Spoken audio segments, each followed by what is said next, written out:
Donc, bonjour à tous et à toutes. Donc, Bonjour. merci pour votre présence pour ce webinaire donc, sur la partie prévention des TMS et la sédentarité, qui va être donc co-animé avec moi-même et Émilie ici présente. Donc, merci à toi, Émilie. Avec plaisir. L'objectif, il va être assez simple. Ça va durer à peu près 50 minutes pour qu'on ait tout le temps après d'aller manger. On va vous faire une sensibilisation globale sur, bien sûr, les TMS, également les risques de la sédentarité. Et après, l'objectif, c'est de faire de la mise en pratique sur des exercices, etc., qu'on va vous partager, tant pour les métiers de bureau, parce que aujourd'hui, la plupart des gens qui vont se connecter, c'est des personnes de bureau, mais aussi des petits exercices que vous pourrez communiquer à vos collaborateurs sur le terrain. Voilà, c'est vraiment ça l'objectif. Ce qu'on vous propose, en début, n'hésitez pas à couper votre micro. Sur l'outil, je vais vous le partager pour que vous le voyez. Vous avez la possibilité ici même en bas, vous avez une petite main. Si vous souhaitez poser des questions ou intervenir, vous cliquez ici et nous, on sera notifié. Après, vous pourrez enlever le mute de votre micro pour contribuer ou poser des questions notamment. Voilà. Donc là, ce que je vous propose, c'est qu'on démarre. Et c'est parti. Donc, l'objectif, c'est déjà de vous présenter qui on est. Vous partagez aussi des résultats parce que dans le petit lien d'inscription, il y avait deux, trois questions qu'on vous posez pour voir un petit peu votre pratique de l'activité physique, qu'est-ce que vous faites, quelle est un peu votre vision sur les choses. Et après, Émilie prendra la main pour vous détailler dans le détail ce qui est possible de faire, les petites astuces, etc. Donc, les Yes. questions-nous. Alter Ego. La plupart d'entre vous nous connaissent, donc on existe depuis 2019 sur tout ce qui est prévention et amélioration du bien-être en entreprise. Nous, on se positionne sur du digital, je m'explique. C'est que le numérique, le digital, c'est un outil qui doit faciliter, qui doit réduire les coûts, mais par contre, sur de la conduite du changement, sur de l'humain, on doit obligatoirement être sur le terrain, au plus près de vos collaborateurs pour essayer de changer les habitudes.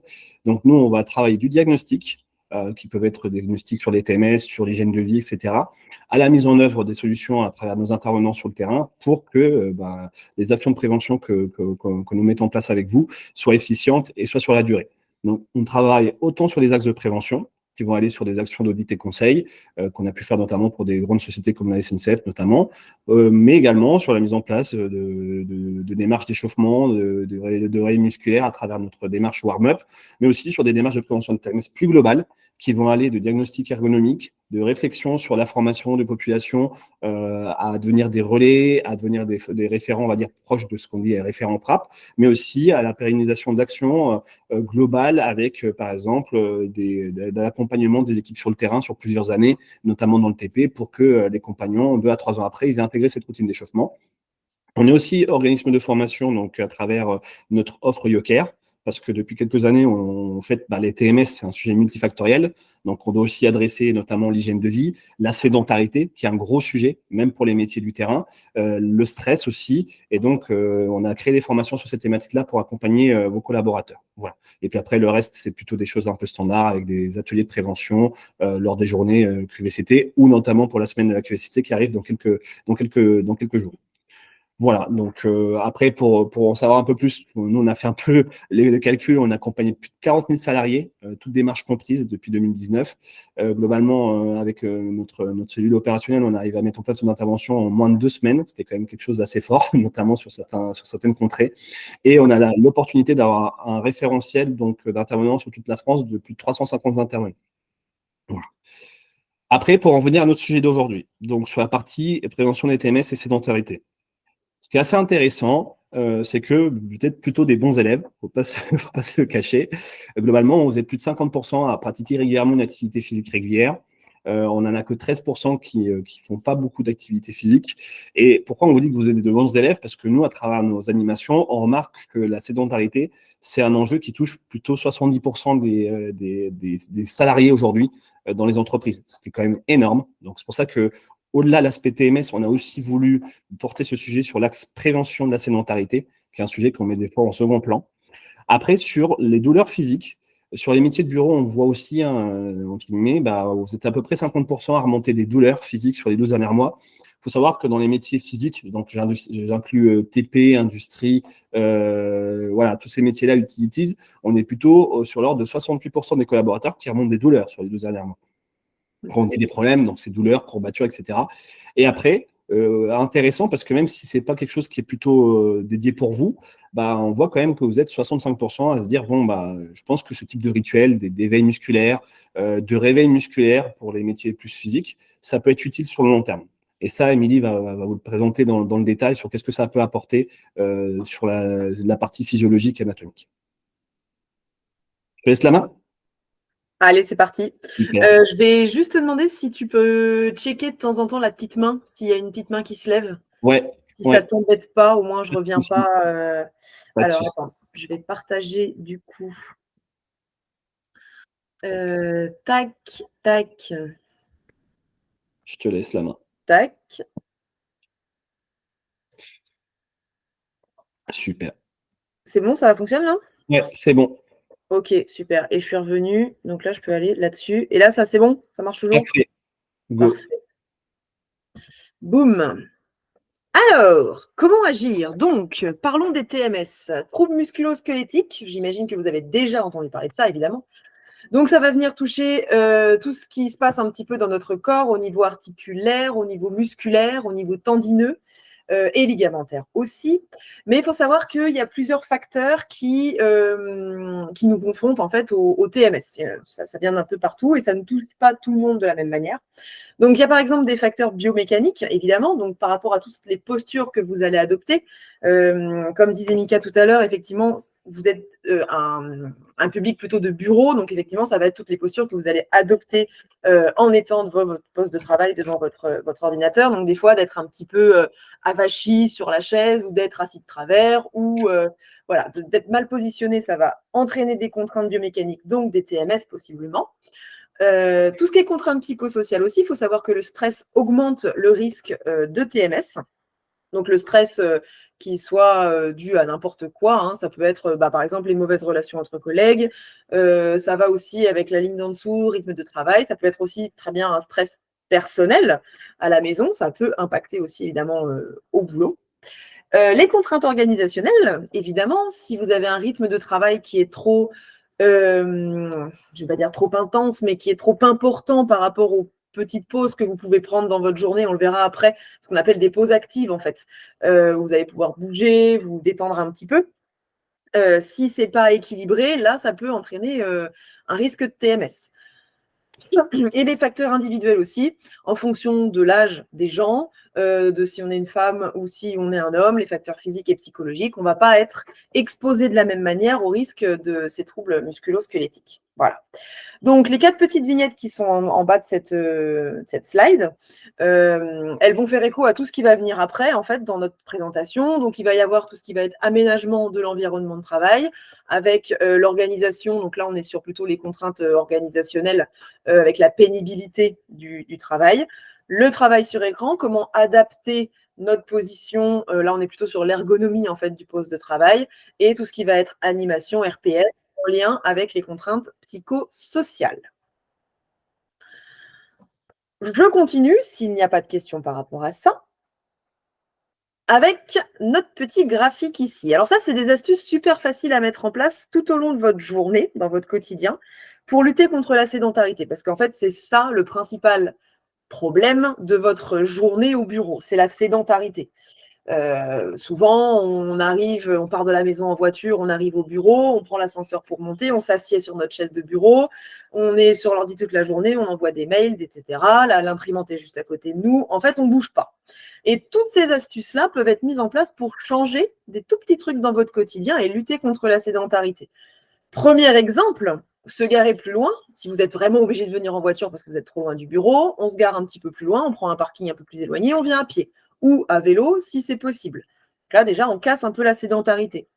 Tout ce qui va être appel téléphonique, essayez de le faire en marchant. Ça, c'est souvent, d'ailleurs, quand on est au téléphone, qu'on a tendance à faire les 100 pas. C'est très bien, ça fait bouger. Se déplacer pour échanger avec ses collègues. Si on est sur un étage, par exemple, au lieu d'envoyer un mail à la collègue du bout du couloir pour lui demander, je ne sais pas, un papier ou n'importe quoi, on se déplace, on va la voir et on lui demande vraiment de vive voix. En plus, c'est plus sympa. Et ça fait bouger, encore une fois. Le 4, la petite alerte. Alors, la petite alerte, je sais qu'il y a des montres qui le font, des montres où toutes les 20 minutes, toutes les heures, elle nous dit « faut bouger, vous êtes assis depuis trop longtemps ». C'est pareil, c'est très bien. Vous pouvez vous le mettre sur le téléphone si vous n'avez pas de montre, hein, ça marche aussi. Vous mettez un petit réveil, peu importe. C'est histoire de vous dire, des fois on le sent pas, hein, on est assis sur l'ordi, on bosse, on est pris dans ce qu'on fait. Donc en fait, on peut passer des heures sans bouger. Là au moins, voilà, il y a le rappel. Toutes les heures, au moins, on essaye de bouger un petit peu. On le verra après à quoi ça correspond. Ça veut dire quoi, bouger un petit peu? On fera des exercices après ensemble, très faciles à faire pour faire des pauses actives dans notre journée de boulot. Le 5, il fait un petit peu écho au numéro 3. Se déplacer. La photocopieuse, c'est pareil. Au lieu d'en avoir, par exemple, une par bureau et de l'avoir juste à côté de soi, d'avoir juste à tourner son siège pour aller chercher la feuille, on en met une à chaque étage, si possible, le plus loin possible de votre bureau. Et vous levez, vous allez encore une fois bouger pour aller chercher votre petit papier. La 6, elle est super intéressante. Ça fait partie des solutions ergonomiques qu'on peut mettre en place au bureau. C'est alterner entre la chaise et le Swiss ball. Swiss ball, pour ceux qui ne savent pas ce que c'est les gros ballons gonflables, les ballons de femmes enceintes. Souvent, on assimile ça aux ballons de femmes enceintes. C'est super intéressant parce qu'en fait, vous allez déjà vous tenir un peu plus droit naturellement. Il n'y a pas de dossier. Vous allez me dire, oui, comme un tabouret, certes, mais le ballon, en plus, il est instable, forcément. Donc, en fait, vos muscles posturaux, les muscles profonds qui sont dans votre corps, vont être sollicités. Alors, évidemment, on essaye d'alterner avec la chaise. On ne fait pas que du Swiss ball. D'une, pour pas que le corps s'habitue, en fait. Et de deux, pour aussi ne pas travailler toute la journée en tension. Il y a aussi besoin un petit peu de pause. Le 7, c'est les fameuses pauses actives. Donc, il s'agit de faire 5 minutes de pause active. Alors, pause active, c'est marcher, aller bouger, faire quelques étirements dont on va parler juste après. Et ce, toutes les heures, donc, en lien avec le 4, on met une petite alerte si on n'arrive pas à y penser soi-même. Et puis, intégrer des activités ludiques au bureau sur la pause déjeuner. Bon, ça peut être que des choses que vous mettez en place avec vos collègues. J'ai pas d'exemple là tout de suite. Je sais pas, Mika, si tu en as en tête, tu peux les donner. Mais voilà, c'est essayer pareil, en fait, la pause déj, c'est éviter de passer du siège de bureau, en fait, devant l'ordi, au siège de la cantine ou de la pause café, de la salle café, pardon, pour rester assis aussi. Mais tu vois, Émilie, là, il fait beau. Les gens ils peuvent se motiver à faire des molki. Ça coûte Pareil, 5 ouais, euros. Ça dure un pareil, quart d'heure. Ça fait du bien. C'est accessible à tout le monde. Ça nous fait agir. Ça nous fait sortir, prendre de l'air. Il y en a qui vont effectivement. marcher entre collègues. Il y en a qui vont faire du sport. Vraiment, en fait, il Essayer n'y de a pas sortir du d'excuse. bureau, quoi. Il faut sortir, il faut Ouais, s'aérer. C'est super important. Ça paraît ridicule. Tout ce qu'on vous dit là, peut-être que vous, comme vous êtes déjà sensible, ça vous paraît mais d'une dérisoire, ouais. simplicité évidente. Mais nous, on le voit. Les gens ne le font pas, ne se motivent pas. Et il y a des choses très simples à mettre en place. Faut juste communiquer, ne pas hésiter et juste se dire, parce que souvent on pense qu'on est les seuls et qu'on fait par mimétisme ce que les autres font. D'ailleurs, c'est pour ça que dans les open space, les gens ils bougent pas parce qu'ils voient tout le monde sur leur PC en train d'être travailler. Ils se disent, tout le monde bosse, faut que je bosse. N'hésitez pas à vous lever, à dire à quelqu'un ou à un collègue, viens, on va marcher 5 minutes. Voilà, on n'est pas 5 minutes près et ça peut nous faire du bien tant au cerveau que au Mm. niveau physique, en sachant que je vais même plus loin que ce que tu dis, Émilie, sur la partie sédentarité. Le niveau d'attention, après 25 minutes, on est humain, il baisse. Donc, vaut mieux se dire une heure après avoir bossé pendant une heure, allez, on va se lever, on va bouger, on va s'aérer. Parce qu'en plus Pour de être faire plus du bien au niveau productif du après, corps, ça va faire du bien à l'esprit et on sera plus productif. ouais. Mm. Voilà. C'est vrai. Nickel. J'ai fait le tour. On a fait le tour de cette slide-là. Il n'y a pas de questions pour l'instant? N'hésitez pas hein, s'il y a des questions.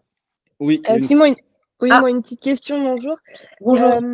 Pour le Swiss ball, justement, je me demandais s'il y avait une taille idéale, parce que parfois on trouve soit les très très gros ballons, soit les plus petits.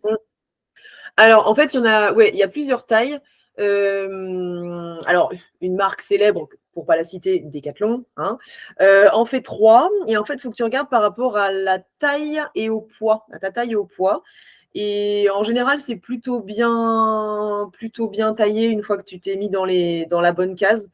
Après, il faut regarder en fait par rapport au poste de travail. Une fois qu'on est assis sur le ballon, il ne faut pas non plus que les coudes soient ici ou il ne faut pas que la table soit super basse et qu'on ait le dos enroulé. C'est plutôt par rapport à ça. Donc, il faut déjà avoir le ballon adapté à sa taille et à son poids.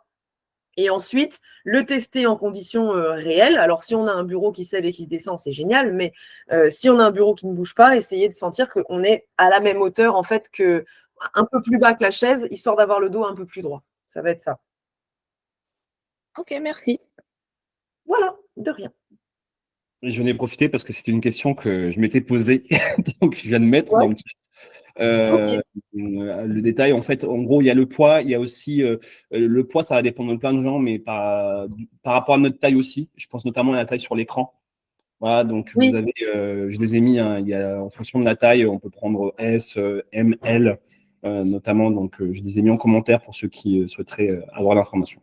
Mais c'est vrai que c'est une question intéressante parce que des fois, ça peut poser problème en fait. On essaie de trouver des solutions et au final, si le ballon n'est pas à la bonne taille, on se crée des problèmes en plus. Si il est trop haut par rapport au bureau, on a le dos voûté, donc c'est terrible. Et puis s'il est trop bas, on a tendance à avoir les épaules très hautes et c'est pareil, ça vient faire des tensions sur les trapèzes. Donc oui, effectivement, c'est important, c'est essentiel d'avoir le ballon à la bonne taille et de se sentir bien dessus quand on bosse.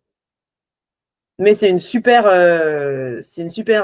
alternative pardon, à la chaise et ça ne coûte pas très cher. En plus. C'est clair. C'est tout bon? Yes. Next.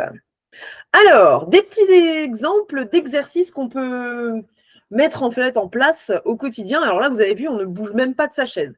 Donc à la rigueur, vous pouvez les faire, ces exercices-là. On va les faire ensemble d'ailleurs. On fera une autre session à la fin de la présentation, là, en étant debout, etc. Mais là, c'est vraiment des exos. En plus, normalement, assez intuitivement, je suis sûre que vous les faites dans la journée quand on a tendance à avoir un peu mal au cou, que ça fait un moment qu'on est assis. Même dans la voiture, ça le fait, ça, quand on fait des grands trajets. On a tendance à s'étirer un peu comme on fait dans le lit le matin en se réveillant. Donc là, c'est 4 exercices super simples. On va aller sur la nuque, sur plutôt le haut et le bas du dos et sur les épaules. Donc, je vous invite à le faire en position assise, du coup, pour ces exercices-là, et vous verrez qu'ils sont faisables aussi en position debout. Donc, le travail sur la nuque, c'est très simple. Vous attrapez tout doucement votre tête et vous tirez un petit peu d'un côté en abaissant l'épaule opposée. Donc, si vous tirez votre tête vers la droite, vous abaissez votre épaule gauche et vous étirez donc tout votre côté ici, là, sur le côté du cou. Vous devez sentir le cordon là dans les trapèzes. Il ne faut pas que ça fasse mal, évidemment. À chaque fois qu'on fait un côté, forcément, on fait l'autre. Pas de jaloux. Et vous essayez de retrouver à chaque fois, d'un côté de l'autre, les mêmes sensations. Des fois, il y a un côté qui peut tirer plus que l'autre. Ça, c'est pas grave. C'est même un peu normal. On n'est pas tout à fait symétrique. En fonction des choses qu'on fait, en plus, si on est droitier ou gaucher, on n'est pas tout à fait symétrique. Mais il faut trouver les mêmes sensations. Si ça tire ici, là, ça doit tirer aussi de l'autre côté au même endroit. Ensuite, l'exercice de la petite dame qui fait les bras en avant, en arrière. Donc, non seulement on a un étirement, je ne vois pas ce qui est écrit là en bas, un étirement des lombaires et en plus, on a un assouplissement au niveau de la poitrine. Donc, je me mets de profil exprès parce que vous allez voir que mon dos, il va se creuser et s'arrondir. Donc, vous pouvez inspirer en même temps que vous ouvrez la poitrine ici et ensuite souffler en enroulant votre dos comme si vous vouliez toucher le dossier de la chaise avec votre dos. Vous pouvez faire ça 2-3 fois. On inspire en ouvrant et on souffle en enroulant.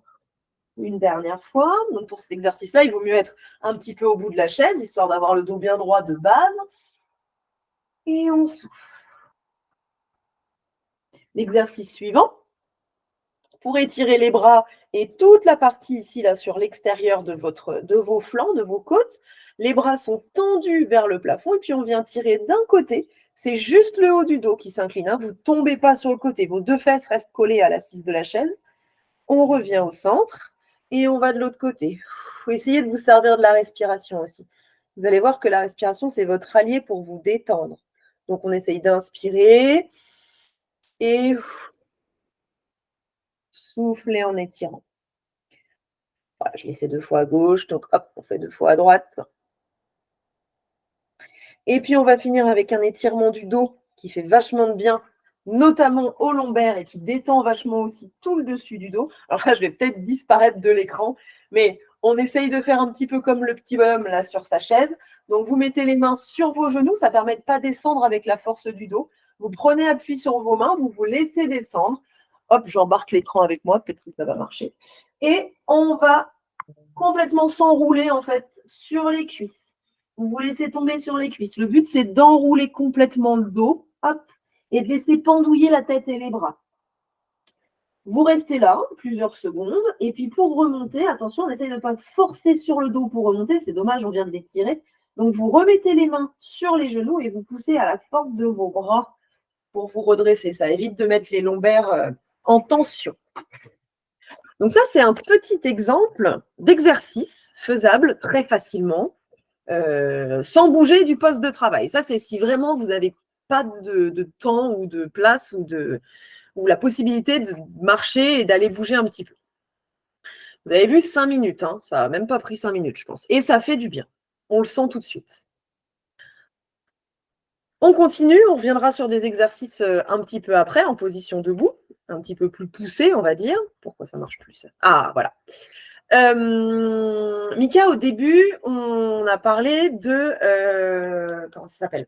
Du pourcentage de personnes qui faisaient de l'activité physique.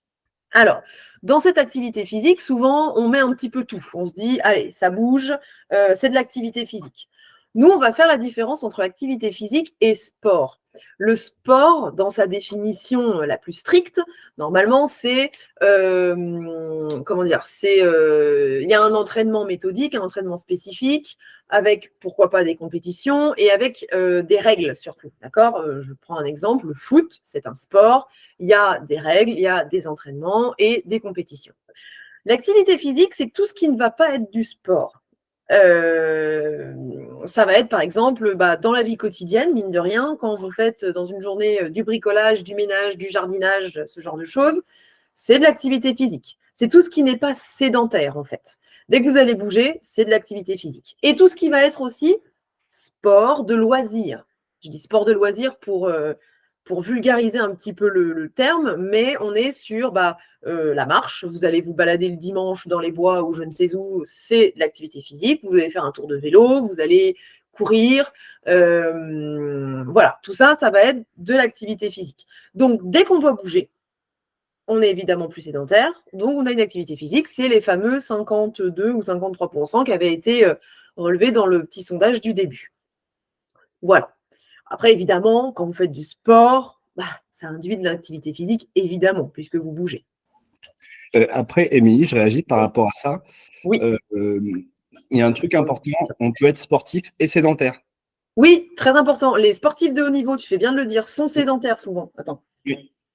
Ça, c'est très important. La sédentarité, c'est pas. La régularité, ouais, c'est ça. Il y a beaucoup de. Et éviter, par exemple, si on est sportif, moi je vous donne un exemple, je suis sportif, je fais du sport minimum 4 à 5 fois par semaine. Par contre, je suis sédentaire parce que la journée, des fois, il m'arrive de rester 7 heures assis. Voilà. C'est ça. Exact. Donc en fait, ce qui est important pour lutter contre la sédentarité, c'est pas de faire 2 heures de sport par jour. Alors évidemment, ça va vous être bénéfique, mais ça ne luttera pas contre la sédentarité. Par contre, pour lutter contre la sédentarité, c'est de bouger toutes les heures, comme on le dit, avec ses pauses actives. En fait, c'est ça. Ouais, c'est vrai. S'il n'y a pas de questions, continue. Super, vas-y. Je continue. Alors, nos 4 petites vignettes. Les 3 premières, la bleu foncé, bleu clair et rose, ce sont des choses que vous pouvez mettre en place, qui vous est conseillé de mettre en place d'ailleurs, au boulot. Le renforcement musculaire, évidemment, c'est peut-être un petit peu plus en dehors du boulot, sauf si vous avez une entreprise qui met en place une activité physique entre midi et 2, par exemple, ou en fin de journée. Des fois, ça arrive, il y a des coachs qui peuvent venir en entreprise. Mais les 3 premières vignettes, c'est tout ce qui va être donc échauffement avant votre prise de poste. Du coup, vous arrivez au boulot. Oui, effectivement, ça peut paraître un petit peu drôle de s'échauffer avant de se mettre sur l'ordinateur. Mais c'est intéressant pour préparer le corps à rester assis, à avoir une activité qui est toujours la même finalement. Vous avez des déplacements qui sont très, je ne sais plus comment on appelle ça, mais toujours les mêmes en fait. C'est le clic de la souris, mine de rien, ça crée des contraintes au niveau des articulations. Donc, on s'échauffe. L'échauffement va avec les étirements en fin de journée et même tout au long de la journée, grâce aux pauses actives.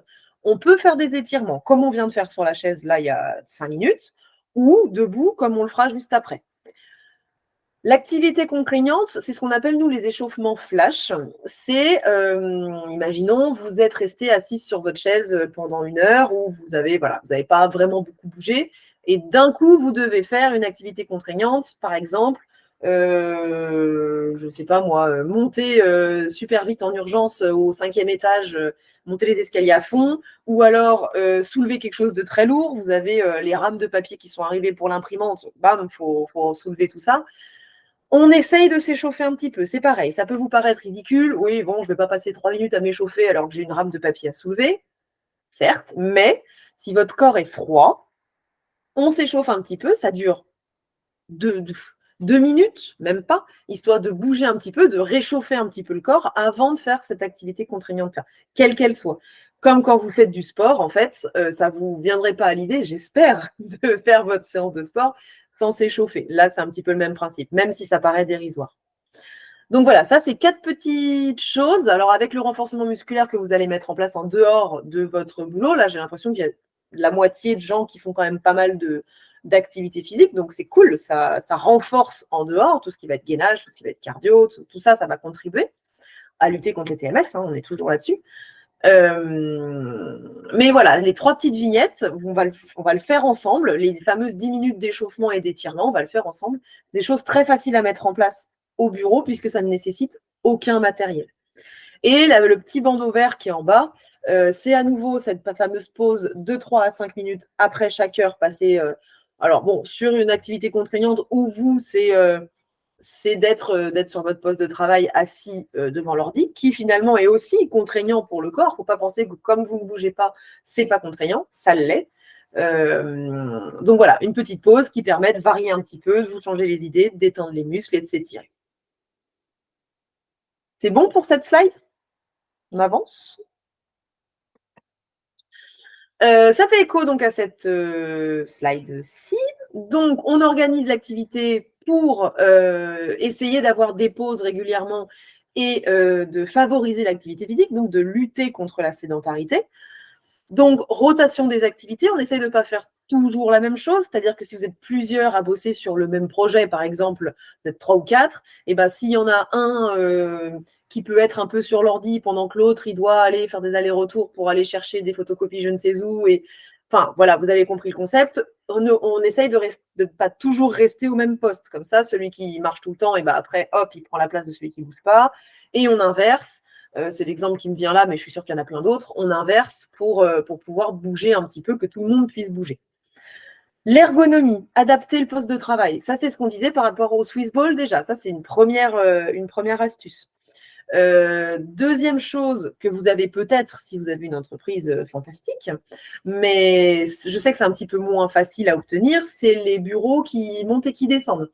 L'avantage, c'est que sur ces bureaux-là, on peut être assis comme on peut être debout. Et ça, c'est vachement intéressant parce que ça permet d'être debout. Donc, on lutte contre la sédentarité, évidemment. Si on pousse un petit peu le vice, ça m'y fait penser, mais si on pousse un petit peu le truc, on a même des bureaux où il y a un tapis de course en dessous. Donc, on marche en même temps qu'on… Bon, voilà, là, on est un petit peu dans le monde des bisounours, mais c'est super intéressant aussi. Sinon, bon, bah voilà, beaucoup plus simple, le Swiss Ball qui peut être intéressant, de se mettre debout régulièrement. Voilà, on revient en fait aux 2-3 minutes, donc la dernière petite vignette, bouger et s'étirer. Les positions statiques, bah, c'est vecteur de TMS. Donc, on essaie de changer de position et de s'étirer toutes les heures. On en revient toujours à ça. Il y a peut-être si vous voulez réagir, hein, vous pouvez, il y a peut-être des choses qui sont déjà mises en place dans votre entreprise au niveau ergonomie, parce qu'on parlait tout à l'heure des Swiss Balls, c'est plus simple à faire, en plus vous pouvez ramener le vôtre, mais des fois il y a peut-être des choses qui sont déjà mises en place. J'entends un petit bruit, oui. Ouais. Amandine Mélenchon, donc allez-y, on vous en prie. Hein. Si vous voulez réagir à ça. Vous pouvez, ça y est, votre micro. Oui, c'est bon. Je crois que le micro n'est pas activé peut-être. Bah, elle a l'air. Elle a oublié sa question. Non, c'est peut-être son micro qui est désactivé, mais par contre, peut-être que sur Google, il ne fonctionne pas. Ça arrive pour certains. Mais on peut le marquer, sinon au pire, elle fait un petit… Et sur le chat, ouais, vous pouvez marquer sur le chat. Message, ouais. Je reviens rapidement sur le… Parce qu'on ne vous entend pas, Amandine, donc n'hésitez pas à l'écrire sur le chat.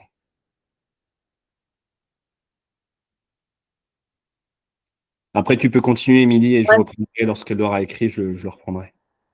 Très bien. Tac, tac. OK. On continue. Ah.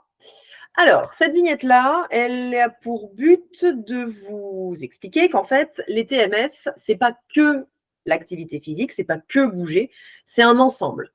Donc là, d'ailleurs, sur cette slide-là, l'activité physique n'y est pas. On parle d'hygiène de vie au niveau alimentation et au niveau sommeil. C'est un équilibre. Donc, alimentation, il faut qu'elle soit équilibrée, d'accord? Varier l'alimentation. Une alimentation équilibrée, c'est pas manger de la salade tous les jours, ce n'est pas ça. C'est manger de tout, parce qu'on a besoin de tout. On a besoin de glucides, on a besoin de lipides, donc de gras, on a besoin de protéines, on a besoin de tout, en quantité raisonnable, évidemment, mais il faut que ce soit équilibré et varié, ne pas toujours manger la même chose. L'hydratation, super importante aussi, évidemment. Il faut savoir que votre corps, il a besoin d'environ 3 litres d'eau par jour. Heureusement, dans ces 3 litres d'eau, il y a la moitié qui est apportée par l'alimentation, si tant est qu'elle soit équilibrée. C'est pas manger, je sais pas moi, des féculents tous les jours, par exemple, que des féculents qui apportent l'hydratation nécessaire. Ça va être les légumes, ça va être les fruits, par exemple. Évidemment, cette hydratation, elle est adaptée à ce que vous faites dans la journée. Par exemple, s'il fait très chaud, qu'on est en canicule, si vous allez courir, si vous transpirez beaucoup, il faut boire davantage, puisqu'on va compenser les pertes hydriques qu'on a tout au long de la journée. Alimentation équilibrée dit petit déjeuner équilibré également. Bon, je sais qu'il y a toute une polémique autour du petit déjeuner, mais si on en prend un, il faut qu'il soit équilibré, au même titre que les autres repas de la journée. Donc, il faut qu'il y ait tout. Donc, la boisson, sans sucre, évidemment. Si on peut prendre une boisson avec beaucoup d'eau dedans, c'est le mieux. Les protéines, fruits, glucides, donc pour avoir un féculent plutôt complet si possible. Le pain blanc, c'est pas top, c'est du sucre qui se disperse tout de suite et ça n'a pas vraiment d'intérêt. Les protéines qui sont aussi, des fois, c'est pas facile de manger salé le matin, j'en sais quelque chose. Donc, un petit fromage blanc, très bien, il y a des protes dedans, ça nous va. Tout ça équilibré avec un sommeil réparateur, donc un bon sommeil. Il faut savoir qu'on est à peu près entre 7 et 8 heures de sommeil par nuit pour que ce soit une bonne nuit de sommeil. Après, évidemment, si ces 7 et 8 heures sont entrecoupées d'insomnie ou sont dans de mauvaises conditions, ça peut donner quand même un mauvais sommeil. Donc, il y a plein de choses, encore une fois, à prendre en compte pour que le sommeil soit bon. Si le sommeil, malgré tout, n'est pas bon, on peut mettre en place des micro-siestes. Les micro-siestes, l'avantage, c'est que ça ne dure pas longtemps, déjà. C'est plutôt simple à mettre en place. Ça peut même être mis en place au boulot, d'ailleurs. Il y a des entreprises qui proposent des temps de sieste, des endroits pour faire la sieste. Très court, donc ça ne prend pas de temps. Très court, donc aussi, ça n'empiète pas sur la nuit suivante, parce que des fois, quand on dort trop, alors déjà, on se réveille un petit peu en croix parce qu'on a trop dormi, justement, qu'on s'est réveillé au mauvais moment. Et en plus, ça empiète sur la nuit d'après, donc c'est pas forcément bien. Donc, micro-sieste, ça suffit. Et même si vous ne dormez pas, parce que je sais ce que vous me dites en général, 15 minutes, j'ai même pas le temps de m'endormir, même si vous ne dormez pas, rien que le fait de se poser, de fermer les yeux un petit peu, de ne pas avoir de stimulation extérieure, ou alors juste une toute petite musique toute calme, histoire de se concentrer dessus et de ne pas avoir les pensées parasites, rien que ça permet de faire baisser un petit peu la respiration, de se poser au calme et de repartir après comme si on avait dormi, en fait. Ça permet de couper un petit peu et de se reposer. Donc, le petit bandeau jaune en bas pour rappeler quand même que l'activité physique fait partie de l'équilibre de toute cette balance. Et donc, ça va permettre évidemment à favoriser votre bien-être physique et psychologique et à lutter contre les TMS, puisque c'est de ça dont on parle aujourd'hui. Mais évidemment, des bienfaits pour plein d'autres choses. Il y a quelqu'un qui veut réagir? Oui. Elle réagit par rapport à ce que tu dis, parce que donc, Mme Mélenchon a fait son retour par écrit. Ouais. Donc, elle a bien souci le micro. Elle expliquait que dans leur entreprise, donc, ils essayent des exosquelettes. C'est un sujet qu'on va aborder un petit peu. J'en profite de réagir sur ça. Parce qu'en gros, les exosquelettes, c'est une bonne idée. Par contre, pourquoi on ne le met pas directement en avant, c'est qu'aujourd'hui, on voit qu'au niveau technico-économique, globalement, peu d'entreprises ont les moyens d'y aller. Je vous donne un exemple, des exosquelettes sur des tâches. On était dans une société qui faisait de la chimie. Les exosquelettes à 2000 €, ok. Sauf qu'en fait, derrière, ils disaient, en fait, on en a un, et on se rendait compte que l'usage, en fait, les gens l'utilisaient presque jamais.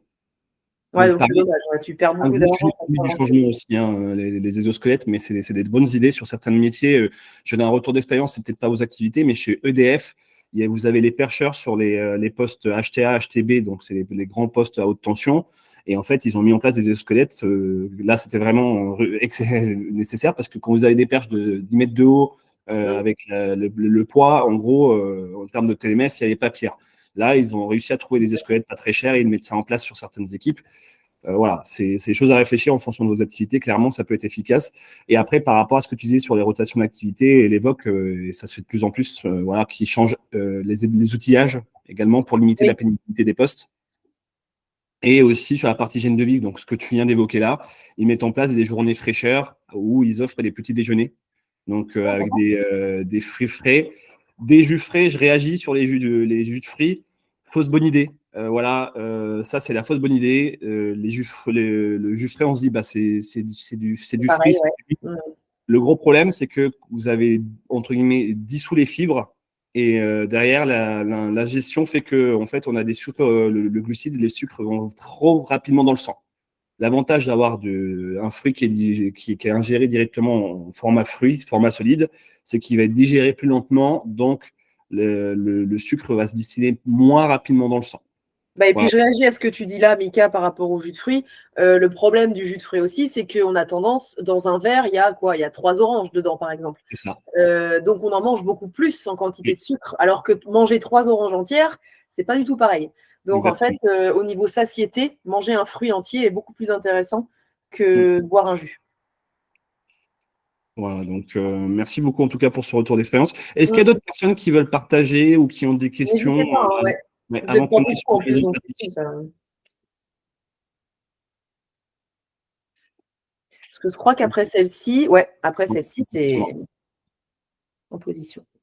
Ouais. Donc, s'il n'y a pas de questions ou de retour d'expérience, c'est parti. Eh ben, on y va. Alors, on va suivre ça. Donc, je vais juste pousser la chaise. Je vais vous inviter à faire pareil. Vous allez vous mettre debout. Je vais juste revenir sur ce truc-là pour voir ce que ça donne, parce que je vais m'écarter un petit peu pour que ce soit à peu près. C'est pas mal, là, hein. Ouais, c'est bien. On ne voit pas le bas, mais c'est pas très, très grave. Tac, tac. Alors, donc, on va démarrer sur cette petite session donc d'une quinzaine de minutes pour terminer la présentation. Donc, c'est très simple. Vous vous mettez debout, là où vous avez de la place. Attention si vous avez des collègues à côté, histoire de ne pas mettre des baffes à la personne d'à côté de vous. Et vous allez, avant de démarrer donc sur le premier exercice que vous avez aussi normalement en projection, là, donc sur les fentes latérales, on va juste prendre le temps de s'ancrer sur les pieds, de bien se grandir et de se sentir stable, en fait, rien que ça, d'accord? Donc, vous imaginez sur tous les exercices, vous allez imaginer un fil qui vous tire par l'arrière de la tête, qui vous grandit, d'accord? Vous gagnez des centimètres aujourd'hui, on grandit. Et en même temps que vous vous grandissez, vous devez sentir un petit peu votre buste qui se tonifie un petit peu, sans monter les épaules, attention, je vous vois. Donc, on descend les épaules et on se laisse tirer par l'arrière de la tête, pas par le bout du nez, par l'arrière de la tête. La colonne s'allonge, ok? Et à partir de là, à partir de cette posture-là, on va pouvoir travailler tous les autres exercices, ok? Donc, vu qu'on est dans cette position-là, on va commencer par l'étirement dynamique du dos. On garde cette posture-là, vous allez croiser vos doigts ici, pousser vos paumes de main vers le plafond. Donc déjà, à partir de là, ça fait du bien, des fois, de se mettre, vous avez vu, mes bras sont dans l'alignement de mon dos. Et à partir de là, pour faire cet d'étirement dynamique du dos, on va venir pousser les mains vers le plafond. Donc cette fois-ci, vous avez le droit de monter les épaules. Vous essayez de vous étirer au maximum, de sentir votre colonne qui s'étire, qui s'étire, qui s'étire. Vous poussez les mains contre le plafond, vous allongez et vous essayez de souffler. Vous pouvez le faire plusieurs fois. Vous relâchez un petit peu, vous détendez vos bras, on inspire et on souffle, on étire. Encore une fois, on détend un petit peu.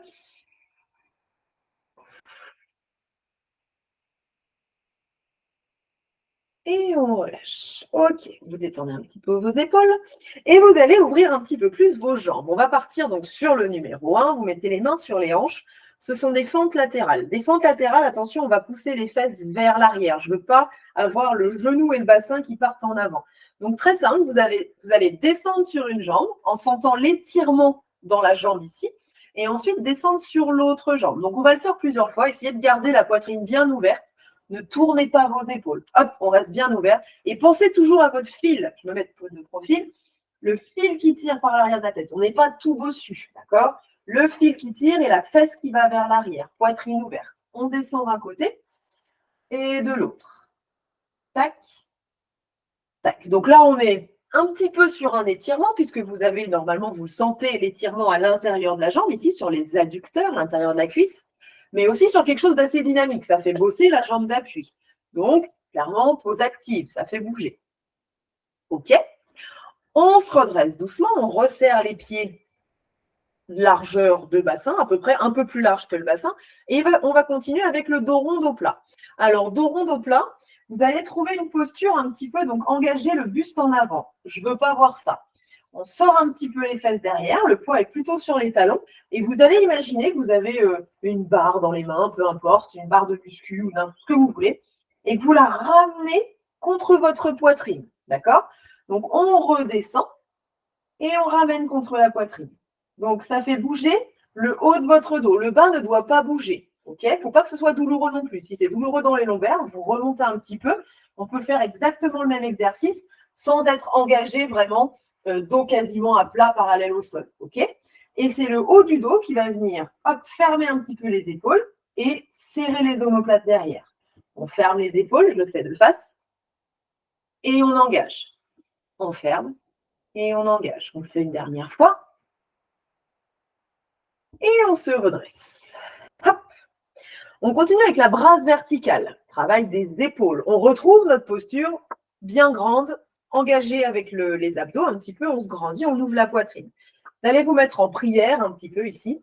Et vous allez monter vos mains au-dessus de la tête. Ensuite, on réouvre les bras sur l'extérieur jusqu'aux cuisses et on revient. C'est une brasse, c'est un mouvement de brasse. On monte et on descend. On a une mobilisation des épaules sur cet exercice-là. Et le but, quand vous revenez par l'extérieur, c'est d'essayer d'aller chercher un petit peu vers l'arrière, sans emmener le bassin en avant, mais sans avoir les bras tout mous, sans vraiment de tonus, d'accord? Là, tac, et on va chercher en essayant de sentir le dos qui se contracte derrière. Pour une dernière fois. On relâche. Super, revenez, position droite, j'avance sur la slide d'après. On continue avec le travail des épaules. L'épaule est une articulation complexe où il y a plein de petits faisceaux musculaires de partout.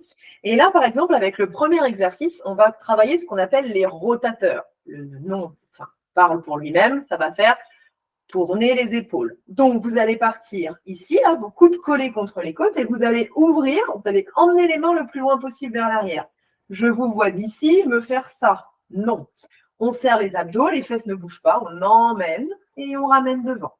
On emmène et on ramène. Vous devez sentir derrière l'épaule, ça chauffe un petit peu. C'est eux les rotateurs externes de l'épaule. On emmène vers l'extérieur. Un dernier.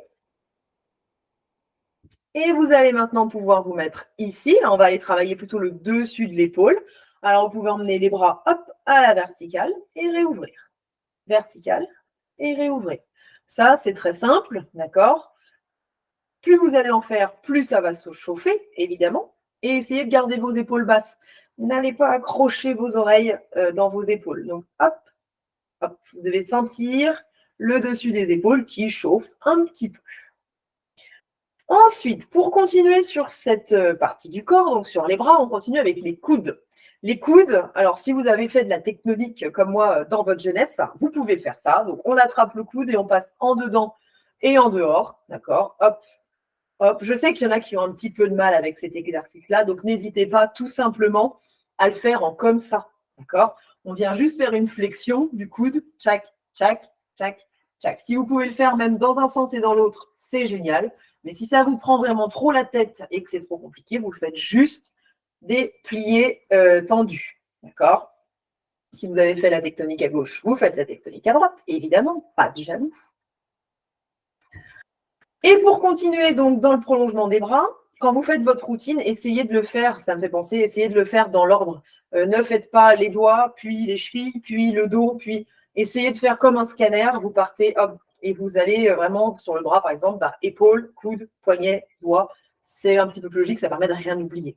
Donc, travail des poignets, très simple, vous faites tourner les poignets dans un sens et évidemment dans l'autre. Donc ça, c'est pareil, c'est tout ce qui peut être mis en place avant la prise de poste, donc avant de tapoter sur l'ordi, et justement pour entraîner les doigts, échauffer les doigts à pianoter sur l'ordi, on va les faire bouger.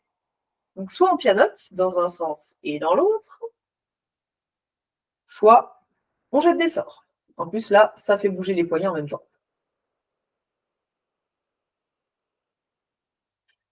Et on va finir de remonter avec les cervicales, d'accord? Là, on va les échauffer. Tout à l'heure, on les a étirés un petit peu, enfin les cervicales, les muscles du cou, parce que les cervicales, ce sont des os. Mais on les a étirés comme ça tout à l'heure. Et là, vous allez les échauffer, les muscles ici sur le côté. Donc, vous allez mettre votre main contre votre tête, sans vous écraser l'oreille si possible. Et vous allez d'un côté mettre de la pression dans votre main et de l'autre côté mettre de la résistance dans votre tête. Donc, finalement, ça ne doit pas bouger. Vous devez garder votre axe, mais sentir la pression. Et vous allez sentir normalement que les muscles du cou ici se contractent, s'engagent. Ça, c'est ce qu'on veut. Donc, essayez de faire ça sans vous crisper de partout. D'accord ? Il ne faut pas que l'épaule, elle remonte, que vous ayez tendance à vous crisper de partout. Ça ne sert à rien. C'est juste là, ça doit chauffer. Et un petit peu dans le dessus de l'épaule. Vous relâchez doucement, essayez de ne pas avoir d'à-coups, et on fait évidemment de l'autre côté.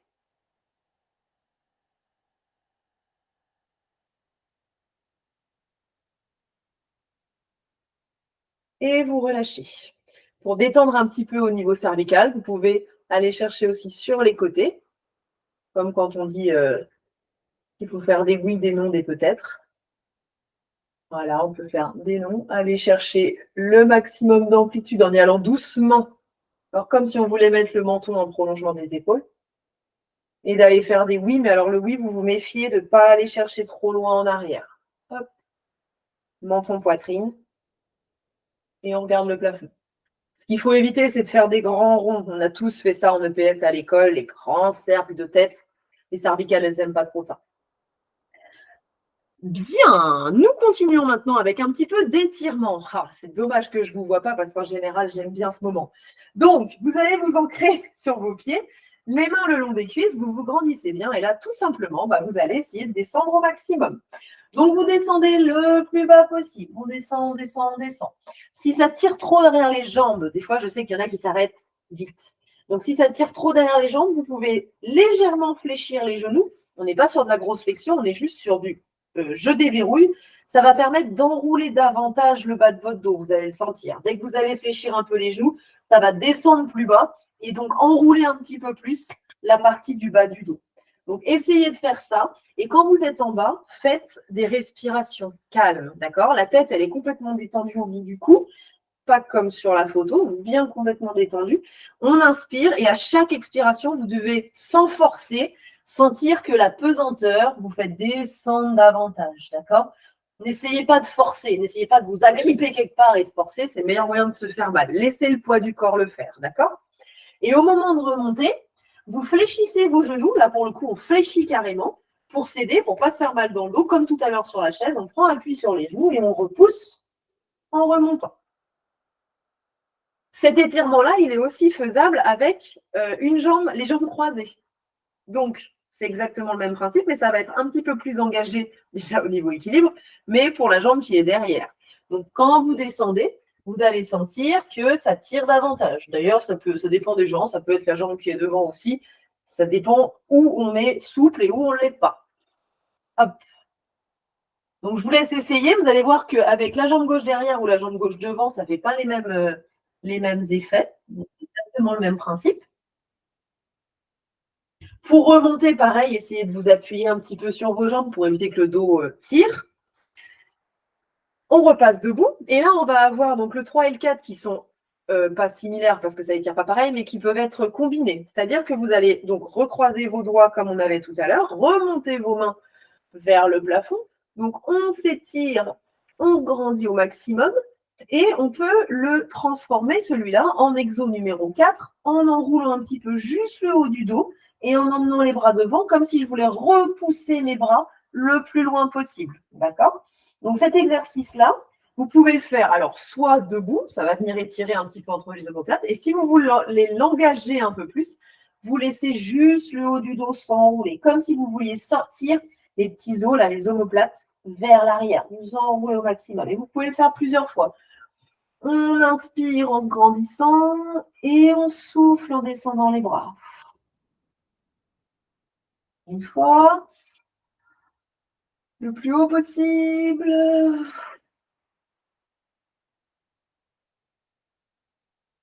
Ok, relâchez. Il nous reste une petite page, si je ne dis pas de bêtises. Très bien. Alors, on continue avec les étirements donc, au niveau des bras.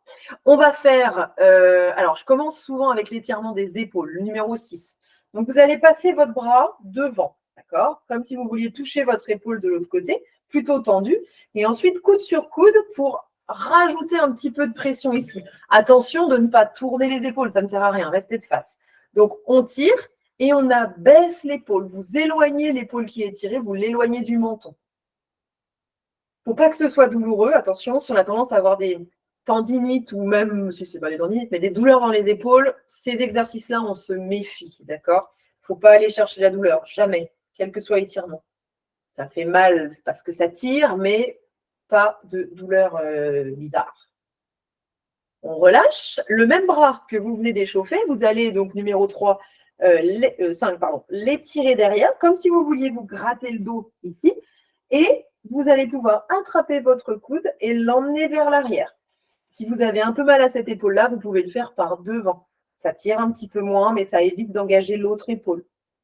On étire et on essaye de regarder loin devant, de ne pas être complètement serré, la tête dans les bras. Et relâchez. On va faire pareil de l'autre côté, donc avec l'autre bras, hop, devant, coude sur coude. Je tire un petit peu et j'abaisse mon épaule, j'éloigne l'épaule de l'oreille, du menton, pour aller chercher un étirement, en fait, ici, là, à l'extérieur de l'omoplate, sur le bas des trapèzes.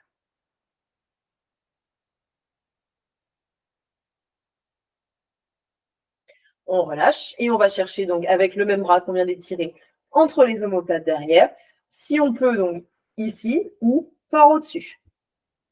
Et on essaye de se grandir. Alors, attention, toujours pareil, je ne veux pas avoir de dos creuse ou de bassin en avant. On engage un petit peu les abdos et les fessiers, vous serrez vos fesses pour ouvrir le buste sans creuser le bas du dos.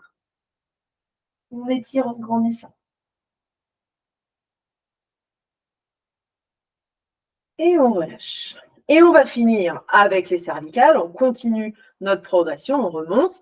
Cet exercice-là, on l'a fait tout à l'heure sur la chaise. C'est un petit peu le même principe. Vous allez vous mettre en pingouin d'un côté, vous poussez le talon de votre main vers le sol en remontant les doigts. Donc, vous abaissez votre épaule et vous inclinez la tête du côté opposé. Donc, déjà, rien que là, vous imaginez donc ce fil qui vient vous tirer l'épaule vers le bas et en même temps qui tire ici. Vous devez sentir le cordon là qui s'étire, comme on a fait tout à l'heure. Et on peut combiner le numéro 8 avec, en rajoutant un petit peu d'étirement, tout doucement. Rajouter de l'étirement avec la tête en tirant dessus. Pensez à continuer de pousser le talon de votre main vers le sol et ne basculez pas. Ça ne sert à rien. Restez droit. Vous relâchez doucement la tête droite et on va aller chercher de l'autre côté, talon de la main vers le sol. J'incline ma tête. Déjà, je regarde avant de mettre la main. J'essaie de regarder si ça va. Et seulement si ça va, on rajoute un petit peu de tension.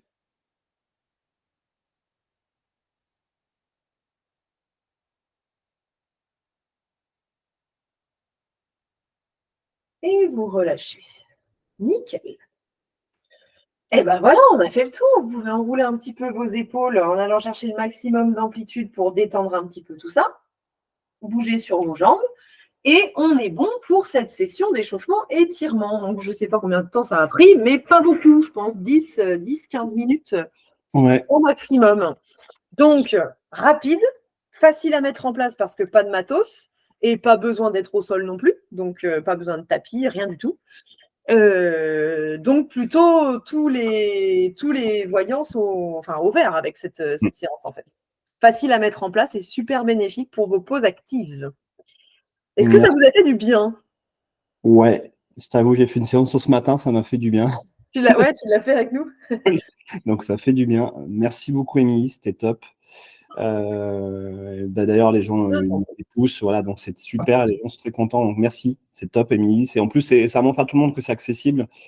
Ah bah carrément, ouais. C'est ça, en fait, c'est pas compliqué, faut se le mettre en tête. Il y a une question de Marielle, oui, vous pouvez le dire à l'oral si vous le souhaitez, hein, je l'ai vu à l'écrit, hein, n'hésitez pas. Oui, donc bonjour, je l'ai posé par écrit. Donc c'était une petite question pour savoir si pour faire une formation comme ça, réveil musculaire, auprès de salariés, est-ce qu'il fallait avoir une formation spécifique dans le sport ou pas? Bah, Ouais, j'ai pas compris ta question non, exactement. mais moi, j'ai compris la T'as question. compris, Mika? Ok. Pour faire simple, oui. Alors, en fait, vous pouvez essayer de le mettre en interne chez vous. Après, il y a plein de choses que nous, on prend en compte à Alter Ego sur ces sujets-là. C'est que, mettons pas des changements, vous voyez, c'est pas compliqué. Derrière, il faut avoir une logique de conduite du changement. Je m'explique. Il faut prendre en compte l'organisation, la culture de l'entreprise. Il faut aussi, donc Émilie, elle a les connaissances, hein, un master sur la préparation physique. Il y a aussi des sujets que là, on n'aborde pas parce qu'on est en visio. D'ailleurs, nous, on ne fait pas de formation en visio parce qu'on voit très bien les biais qu'il peut y avoir. C'est que quelqu'un qui a une restriction au poste, il faut avoir des connaissances en physiologie, en anatomie pour pouvoir soit lui dire tu fais pas cet exercice-là, soit lui donner une alternative, par exemple. Donc, pour information, et ça d'ailleurs, c'est même pas commercial, c'est pas nous. Si vous souhaitez mettre en place quelque chose par vous-même, de votre propre chef, en entreprise même, en formant des personnes, vous avez la formation PRAP de l'INRS. Donc, vous pouvez vous informer auprès de l'INRS pour cette formation-là. Voilà, c'est le minimum, entre guillemets, que nous, on vous préconise si vous voulez faire les choses en totale autonomie chez vous. Après, si vous avez ce genre d'idée que vous souhaitez mettre en place, nous, c'est pas l'objet d'aujourd'hui, mais on va le dire quand même, on est capable de vous accompagner pour former ce qu'on appelle des relais en interne qui vont animer ces sessions. En autonomie aussi. Oui, exactement. Est-ce que ça répond à vos questions, Madame Nadeau? Oui, tout à fait. Il n'y a pas d'obligation légale, mais Alors, voilà, il n'y a pas d'obligation légale, entre guillemets, mais par contre, imaginons vous mettez en place des échauffements avec quelqu'un qui n'est pas formé, etc. Derrière, le salarié, il peut engager, entre guillemets, la responsabilité de l'entreprise. S'il y a une blessure, là, c'est compliqué. Ouais. Voilà. ok, ça marche. Ok, ben merci beaucoup. De rien. Est-ce qu'il y a d'autres questions avant qu'on conclue? J'ai l'impression que c'est Non, a priori, on est bon. C'est bon. Donc, on va prendre juste une minute pour conclure et après, on va vous lâcher pour la pause déjeuner. De rien, Isabelle. Plaisir. Ah, Madame Mélenchon, oui. Est-ce que votre micro refonctionne ou vous voulez le mettre par écrit? Ouais, on vous entend pas, malheureusement. On vous laisse l'écrire pendant qu'on conclue et on répondra à votre question. D'accord? Allez, go. Vas-y, tu peux mettre la dernière slide. Je vais conclure une minute comme ça. Good. Donc, j'arrive. Hop. super. C'est Donc, toujours en partage, c'est bon? oui, parfait. Donc, déjà, merci à tous pour votre participation. On essaiera de renvoyer le replay parce qu'il y a des personnes qui n'ont pas pu se connecter. Comme a dit Émilie, voilà, c'est un sujet global, hein, sur la partie sédentarité et TMS. Donc, essayez d'adapter, hein, mettre en place des pauses actives ou au minimum d'essayer de bouger dans la journée. C'est le premier point pour et réduire les risques de TMS et aussi de la sédentarité. Diversifier les tâches, tu l'as dit plusieurs fois. La partie qui est hors activité physique, qu'il faut avoir en tête, c'est la partie hygiène de vie, à travers l'alimentation, bien sûr, mais aussi la partie stress, tu l'évoquais. Les pauses actives, ça peut faire du bien, ça peut permettre aussi de se relâcher. Je viens de sortir d'une réunion très stressante. Pour pas ressasser, je peux aller marcher quelques minutes, je peux aller extérioriser, respirer, prendre l'air frais. C'est des choses très simples, mais qui vont jouer sur votre hygiène de vie et votre santé. Donc, il ne faut pas hésiter à le communiquer. On vous enverra le replay. Donc, n'hésitez pas à le partager avec vos collaborateurs parce que voilà, on en a besoin de prendre soin de nous. Donc, voilà. Donc, c'est très important. Merci à vous tous pour votre participation. On vous souhaite une très bonne journée. N'hésitez pas, après la pause déjeuner, à aller marcher un petit peu. Voilà, à mettre en pratique. Et pour répondre à Amandine, oui, non, une formation GC Posture ne remplace pas une formation PRAP. Donc, clairement, ce n'est pas les mêmes sujets. Donc, c'est important d'avoir en tête. Ouais. En tout cas, on vous souhaite une bonne journée. Merci à vous tous et à bientôt. Merci, merci Madame Balthazar, merci à vous. Au revoir. Au revoir.